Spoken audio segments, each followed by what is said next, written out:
Hello students. आज हम कक्षा 10 गणित की जो हमारी पाठ्य पुस्तक है उसका 4.1 के जो सवाल हैं वो हम हल करेंगे, जिसमें लिखा है जांच कीजिए कि क्या निम्न द्विघात समीकरण है या नहीं। तो इसी के पहले प्रश्न से हम शुरू करते हैं। तो हमारा जो पहला क्वेश्चन है वो ये दिया हमें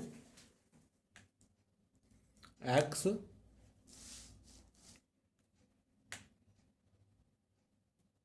प्लस 1 होल स्क्वायर बराबर 2 कोष्टक x माइनस 3। अब हमें ये पता लगाना है कि ये जो समीकरण है वो द्विघात समीकरण है या नहीं है। देखो यहाँ पर जो हमें x प्लस 1 का होल स्क्वायर दिया है तो ये हमें कुछ इस तरह से नज़र आ रहा है, जैसे हमने समीकरण पढ़ी थी x plus y whole square की जो सरल समीकरण है कि दो पद है और उस पर होल स्क्वायर लगा, जिसका आंसर होता है x square plus 2xy plus y square. तो इसी सर्व समीकरण का उपयोग करते हुए हम सबसे पहले इस कोष्टक को हल करेंगे। ठीक है, तो यहाँ पर पहली संख्या का वर्ग प्लस 2 पहली संख्या इंटू दूसरी संख्या प्लस दूसरी संख्या का वर्ग बराबर अगला पक्ष। तो पहले यहाँ मान रख देते हैं, पहली संख्या दूसरी संख्या और ये दूसरी संख्या। अब यहाँ बराबर के बाद इससे 2 से इस कोष्टक को गुणा करना है, तो 2 को x से गुणा किया तो हमारा 2x plus into minus minus 2 into 3 6। अब यहाँ हल करेंगे x का स्क्वायर एक्स स्क्वायर। अब ये तीनों को संख्याएं गुणा होगी तो 2 एकम 2 इंटू एक्स 2x और 1 का स्क्वायर 1 बराबर 2x माइनस 6। ठीक है, अब हम पक्षांतरण करेंगे तो एक्स स्क्वायर प्लस 2x।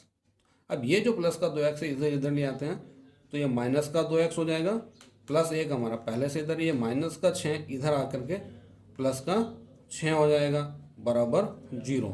द्विघात समीकरण में हमने देखा कि बराबर के दूसरी तरफ हम शून्य ही रखते हैं। ठीक है, अब हल करते हैं एक्स स्क्वायर का एक्स स्क्वायर, ये प्लस का 2x और माइनस का 2x, जब संख्या समान होती है और चिन्ह विपरीत होते हैं तो संख्याएं कट जाती हैं। तो यहाँ हमारे पास 0x बचा। कितना x बचा? 0x। और यही 1 और 6 मिलकर के कितने हो जाते हैं? 7 बराबर 0। अब ये हमारी क्या हो गई? द्विघात समीकरण के रूप में आ गई।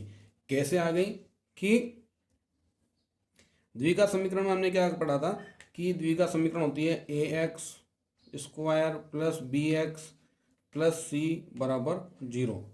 तो देखो यहाँ हमारे पास a जो है वो हमारे पास 1 हो गया क्योंकि एक्स स्क्वायर है, तो 1 एक्स स्क्वायर है ना, तो a क्या हो गया? 1। और b कितना हो गया? b बराबर हो गया हमारा 0, क्योंकि x के साथ जो गुणे में x है ही नहीं है हमारे पास, तो 0x है, तो हमने इसको 0x इसीलिए लिखा था कि हम b का मान रख सकें। और c क्या होता है? कांस्टेंट, यानी कि जो काउंटिंग नंबर है 7 बिना x वाली संख्या। तो जब हमारे पास एक सर्व समीकरण है जिसमें हमारे पास एक्स स्क्वायर है, x है और बिना x वाला पद है, तो ये हमारी क्या हो गई? द्विघात समीकरण हो गई। तो हम कह सकते हैं कि हाँ x प्लस 1 होल स्क्वायर बराबर 2 ब्रैकेट x माइनस 3 जो हमारी एक सर्व जो है द्विघात समीकरण होगी। ठीक है।